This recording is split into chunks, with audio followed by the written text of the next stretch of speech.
मजदूर का बेटा कभी इतिहास की दिशा बदल सकता है? क्या गरीबी के कीचड़ में पला बढ़ा कोई इंसान महलों के अहंकार को उसी की मिट्टी में मिला सकता है? सेठ करोड़ीमल जी, राम राम। पहचानिए मुझे, मैं उसी मजदूर का बेटा हूँ जिसके बारे में आपने कहा था कि मजदूर का बेटा हमेशा मजदूर ही रहता है। कहिए सेठ जी, हवा आपकी हवेली बड़ी है या एक मजदूर के बेटे का हौसला? लेकिन याद रखिएगा, किसी की गरीबी का मजाक कभी मत उड़ाइएगा। मुझे जेल मत भेजिए साहब, मैं आपकी माँ के पैरों की धूल हूँ, मुझे माफ कर दीजिए। आखिर कैसे एक माँ के आंसुओं और संघर्ष ने लिख दी कामयाबी की सबसे बड़ी इबारत।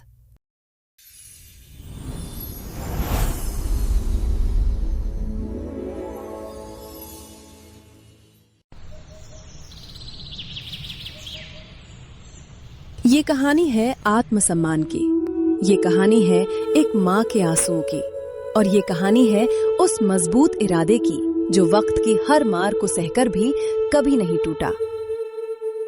चंदनपुर गांव के एक कोने में, जहां अमीरों की बड़ी बड़ी हवेलियां आसमान छूती थीं, वहीं एक टूटी हुई झोपड़ी थी। उस झोपड़ी की छत से हर बरसात में पानी टपकता था और ठंड की रातों में बर्फीली हवाएं सीधे अंदर आती थीं। उसी जर्जर मकान में रहती थी कमला देवी।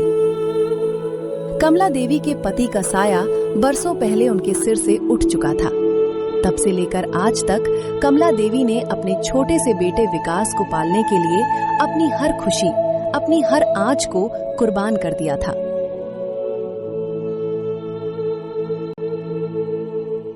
रात का समय था। कमला देवी दिन भर जमींदार के खेतों में पीठ तोड़ मजदूरी करके लौटी थी। उनके पैरों में छाले थे और हाथों में मिट्टी जमी थी। वो चूल्हे के पास बैठती हैं, जहां सब्जी के नाम पर सिर्फ पानी और थोड़ा सा नमक उबल रहा था। विकास बेटा, जरा इधर आओ। तभी उनका बेटा विकास, जो फटी हुई किताब हाथ में लिए पढ़ रहा था, अपनी माँ के पास आकर बैठ जाता है। बेटा, आज घर का राशन बिल्कुल खत्म हो गया है। मैंने जो आज दिन भर खेत में काम किया, जमींदार साहब ने उसके पैसे देने से मना कर दिया। वो कह रहे थे कि जब तक पिछला हिसाब बराबर नहीं होता, वो एक धेला नहीं देंगे। बेटा, तुम्हारी अगली परीक्षा की फीस भी जमा करनी है। अगर इस बार फीस जमा नहीं हुई तो स्कूल वाले तुम्हारा नाम काट देंगे। माँ, तुम ऐसा क्यों सोचती हो? तुम क्यों रोती हो माँ? मैंने तुमसे कहा है ना कि जब तक तुम्हारा ये बेटा जिंदा है, तुम्हें हार मानने की जरूरत नहीं है। मुझे पता है कि गांव के लोग हमारा मजाक उड़ाते हैं। जब मैं सड़कों से गुजरता हूँ तो लोग कहते हैं कि देखो, मजदूर का बेटा चला है नवाब बनने। लेकिन माँ, उनकी ये बातें मेरे दिल में चोट करती हैं, और वही चोट मुझे रात भर सोने नहीं देती। समझ नहीं आता कि इस गरीबी के अंधकार से हम कब बाहर निकलेंगे। कहीं हम भूखे ही न मर जाएं। तुम बस अपने इस बेटे पर भरोसा रखो, मैं दिन रात एक कर दूंगा। एक दिन ये गरीबी का साया हमारे घर से हमेशा के लिए हट जाएगा। मैं बहुत बड़ा अफसर बनकर दिखाऊंगा माँ, ये मेरा तुमसे वादा है। विकास की बातें कमला देवी के कान में अमृत की तरह घुली, लेकिन हकीकत की दीवार बहुत ऊंची थी।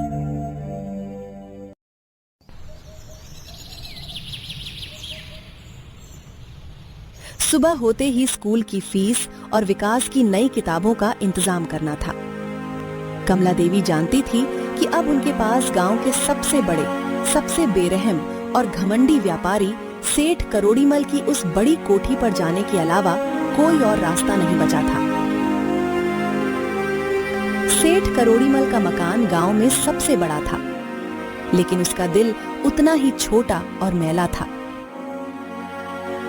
कमला देवी भारी कदमों से सेठ की कोठी की तरफ चल पड़ी।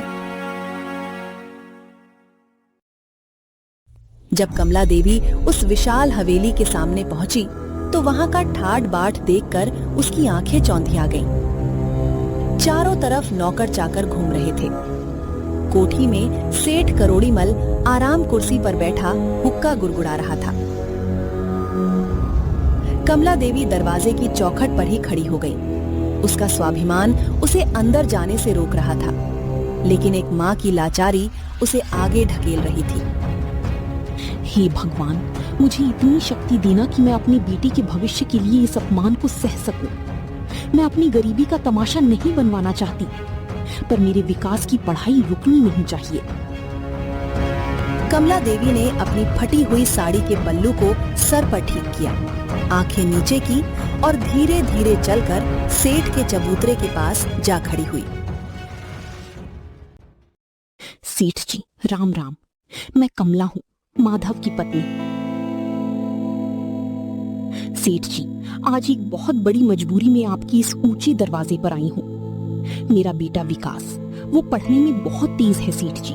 उसकी आगे की पढ़ाई के लिए और स्कूल की फीस के लिए मुझे कुछ रुपयों की बहुत सख्त जरूरत है।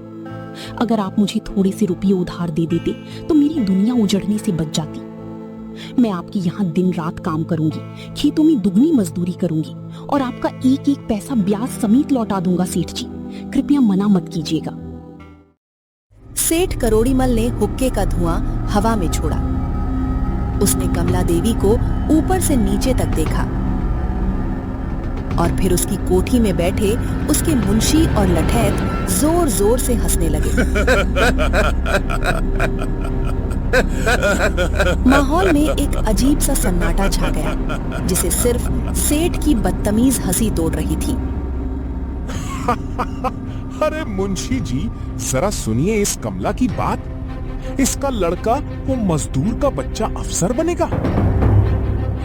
अरे कमला, अपनी शक्ल कभी आईने में देखी है? पैरों में पहनने को चप्पल नहीं है, बदन पर फटी साड़ी है और ख्वाब देखती है महलों वाले। अरे मजदूर का बेटा मजदूर ही बनता है, वो खेतों में हल चलाता है, अफसरों की कुर्सियों पर नहीं बैठता। बड़े आए अफसर बनने वाले। सेठ जी, ऐसा अनर्थ मत बोलिए। मेरा बेटा सच में बहुत मेहनत करता है। वो भूखे पेट भी रात रात भर किताब लेकर बैठा रहता है। आप जो कहेंगे मैं वो काम करूंगी। बस मेरे बच्चे का भविष्य मत उजाड़िए सेठ जी। थोड़े से पैसे दे दीजिए। हट पीछे, मेरी कीमती धोती गंदी मत कर। सीधे सीधे समझ नहीं आता क्या? मैं यहाँ कोई मुफ्त की धर्मशाला खोलकर नहीं बैठा हूँ कि जो भी भिखारी आए उसे पैसे बांट दूं। अपनी ये रोनी सूरत लेकर यहाँ से दफा हो जाओ। जी धक्का देकर बाहर निकालो इसे।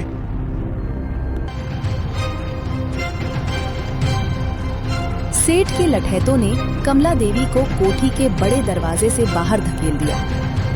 कमला देवी रास्ते की धूल में गिर पड़ी। उसका दिल पूरी तरह टूट चुका था। उसका स्वाभिमान तार तार हो चुका था। वो रोती हुई, अपनी फटी साड़ी से आंसू पोंछती हुई वापस अपनी झोपड़ी की तरफ चल दी।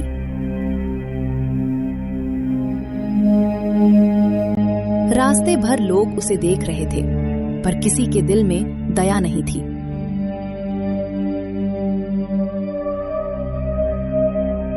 जब वो घर पहुंची तो विकास दरवाजे पर ही खड़ा अपनी माँ का इंतजार कर रहा था। माँ के घुटने पर लगी चोट और रोती हुई आंखें देखकर विकास का खून उबल पड़ा। माँ, ये क्या हालत है तुम्हारी? तुम्हारे पैर से खून बह रहा है। तुम रो क्यों रही हो माँ? मुझे सच सच बताओ, उस घमंडी सेठ ने तुम्हारे साथ क्या किया? क्या उसने तुम्हें मारा माँ? नहीं विकास बेटा, उसने मुझे नहीं मारा। उसने हमारी गरीबी पर प्रहार किया है। उसने कहा कि मजदूर का बेटा कभी अफसर नहीं बन सकता। उसने तुम्हारी पढ़ाई का, तुम्हारी काबिलियत का मजाक उड़ाया बेटा। उसने मुझे अपनी चौखट से धक्का देकर निकाल दिया। मुझे माफ कर देना बेटा, मैं तुम्हारी फीस के पैसे नहीं ला पाई। मैं एक लाचार माँ हूँ। माँ, तुम लाचार नहीं हो। आज जो सेठ ने तुम्हारा अपमान नहीं किया है, उसने अपनी बर्बादी को दावत दी है। उसने जो शब्द कहे हैं ना माँ, वो अब मेरी नसों में आग बनकर दौड़ रहे हैं। तुम रोना बंद करो माँ। अगर उसकी हवेली बड़ी है तो मेरा हौसला उससे भी बड़ा है। मैं कसम खाता हूँ माँ, जब तक मैं उस सेठ का घमंड इसी मिट्टी में नहीं मिला दूंगा, मैं चैन की सांस नहीं लूंगा। मैं पढ़ूंगा माँ और ऐसा अफसर बनूंगा कि ये पूरी दुनिया हमारे सामने सर झुकाएगी। उस दिन के बाद झोपड़ी का माहौल बिल्कुल बदल गया। विकास ने अपनी पढ़ाई की रफ्तार चौगुनी कर दी, लेकिन मुसीबतें कम नहीं हुई। स्कूल वालों ने फीस न मिलने के कारण विकास को स्कूल आने से मना कर दिया। अब विकास के पास न स्कूल था न कोचिंग के पैसे। लेकिन कमला देवी ने हार नहीं मानी। उसने गांव-गांव जाकर लोगों के कपड़े धोने और सिलाई का काम शुरू किया।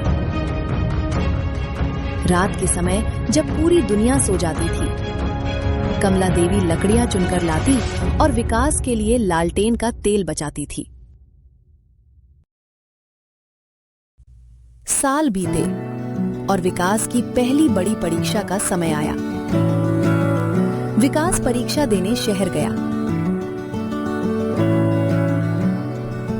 कमला देवी ने 3 दिन तक उपवास रखा कि उसका बेटा सफल हो जाए। लेकिन किस्मत को कुछ और ही मंजूर था। जब परीक्षा का परिणाम आया तो विकास का नाम लिस्ट में नहीं था। वो कुछ नंबरों से असफल हो गया था। ये खबर जब गांव में पहुंची तो सेठ करोड़ीमल और गांव के अन्य लोगों को ताने मारने का एक और मौका मिल गया। क्यों कमला, बहुत बड़ी बड़ी बातें कर रही थी ना कि बेटा अफसर बनेगा। देख लिया नतीजा, आ गया ना मजदूर का बेटा वापस मजदूरी पर। क्यों लड़के का वक्त बर्बाद कर रही हो? उसे भी हमारे साथ खेतों में लगा दो, 2 पैसे कमाएगा।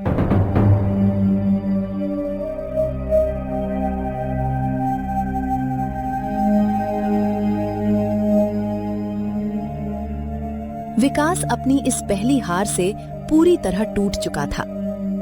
वो झोपड़ी के अंधेरे कोने में सर झुकाकर रो रहा था। उसे लग रहा था कि उसकी माँ की सारी मेहनत बेकार चली गई। माँ, मुझे माफ कर दो। मैं हार गया माँ। मैं तुम्हारी उम्मीदों पर खरा नहीं उतर सका।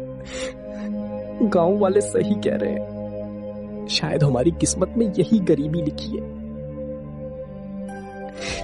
मैं अब आगे नहीं पढ़ूंगा माँ। मैं कल से मजदूरी पर जाऊंगा। चुप हो जाओ विकास, ये कैसी कायरो जैसी बातें कर रहे हो? क्या मैंने तुम्हें इसलिए पाला है कि तुम एक हार से टूट जाओ?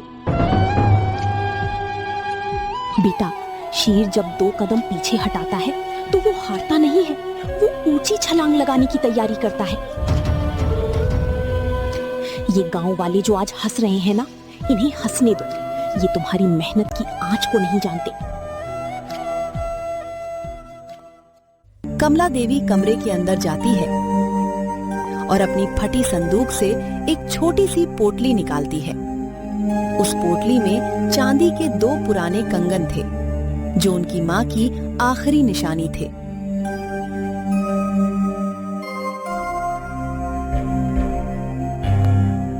ये लो विकास, इसे शहर जाकर बेच दो।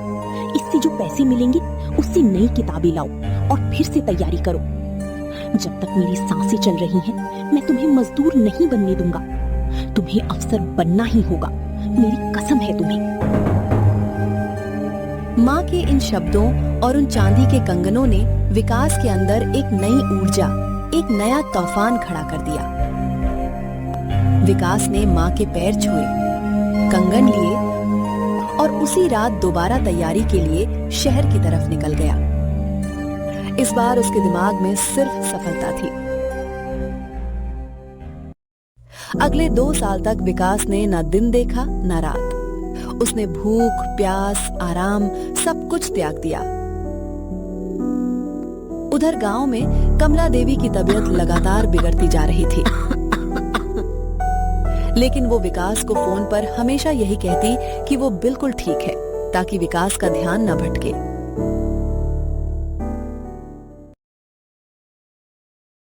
और फिर वो ऐतिहासिक दिन आ ही गया। यूपीएससी यानी कलेक्टर्स की परीक्षा का अंतिम परिणाम घोषित हुआ।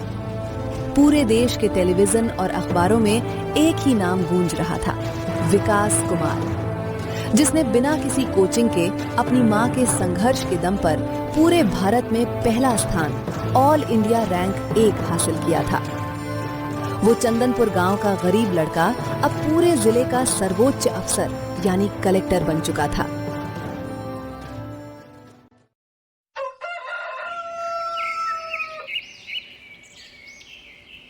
अगली सुबह चंदनपुर गांव के इतिहास की सबसे बड़ी सुबह थी।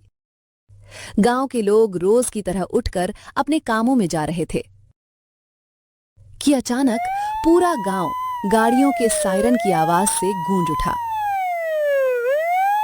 1, 2, 3 नहीं, बल्कि बहुत सारे गाड़ियों का काफिला, जिसमें पुलिस की जिप्सियां, काले रंग की बड़ी सरकारी गाड़ियां और अफसरों की सुरक्षा फोर्स शामिल थी।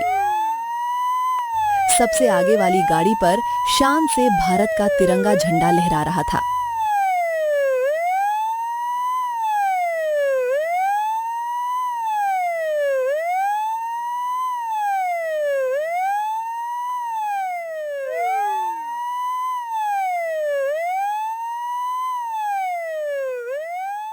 अरे ओ मुखिया जी, अरे ओ सेठ जी, बाहर निकल कर देखो, गांव में सेना और पुलिस आ गई है।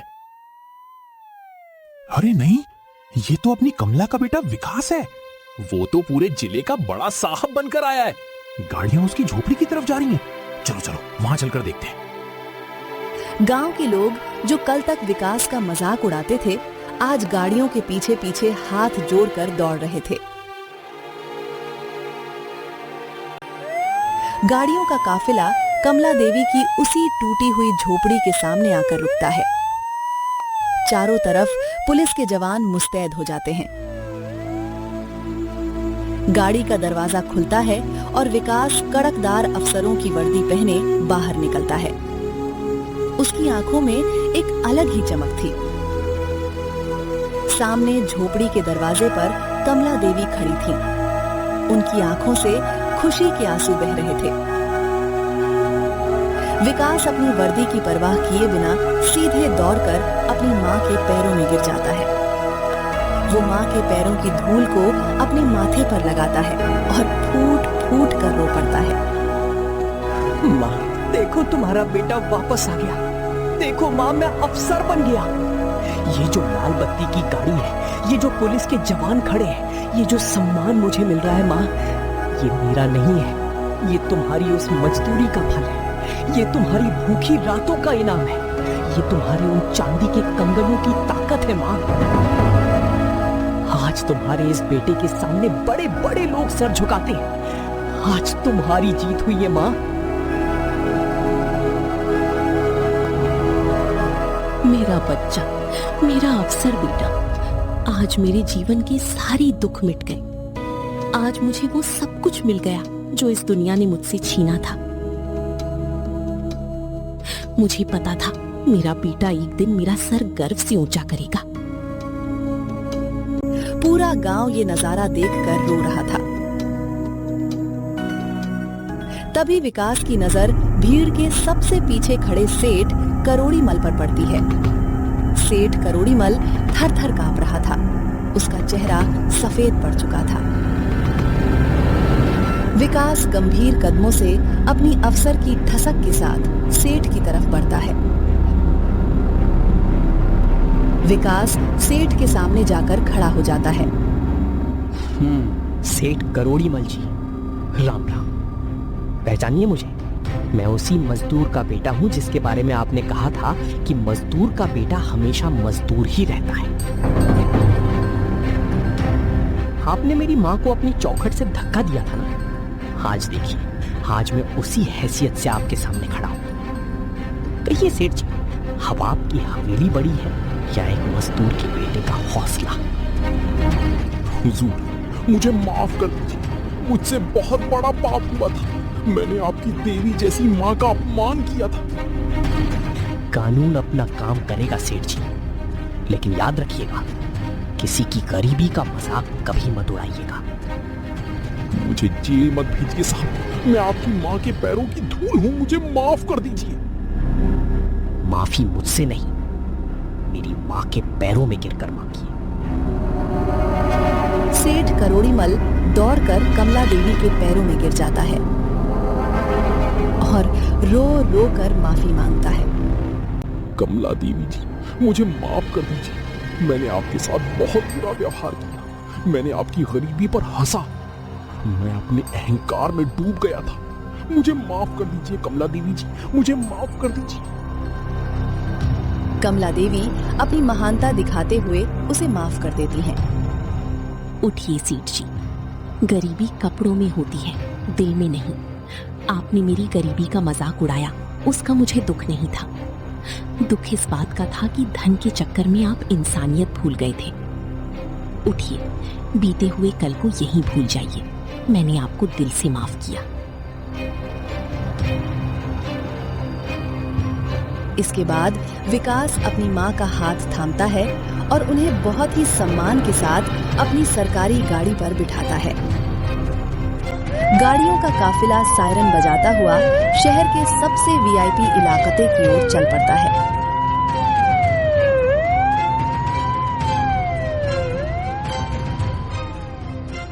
शहर के सबसे बड़े सरकारी कलेक्टर्स बंगले के सामने गाड़ियां रुकती हैं। वो बंगला इतना विशाल था जिसका मुख्य दरवाजा ही सेठ की पूरी हवेली से बड़ा था। जब कमला देवी उस विशाल बंगले के अंदर अपना पहला कदम रखती हैं, तो उनके चेहरे पर जो संतोष और गर्व था, वो इस दुनिया की हर दौलत से बड़ा था। एक गरीब माँ के आंसुओं ने आखिरकार इतिहास बदल दिया था और दुनिया को दिखा दिया था कि मेहनत और सच्चाई के सामने महलों का घमंड भी चूर चूर हो जाता है।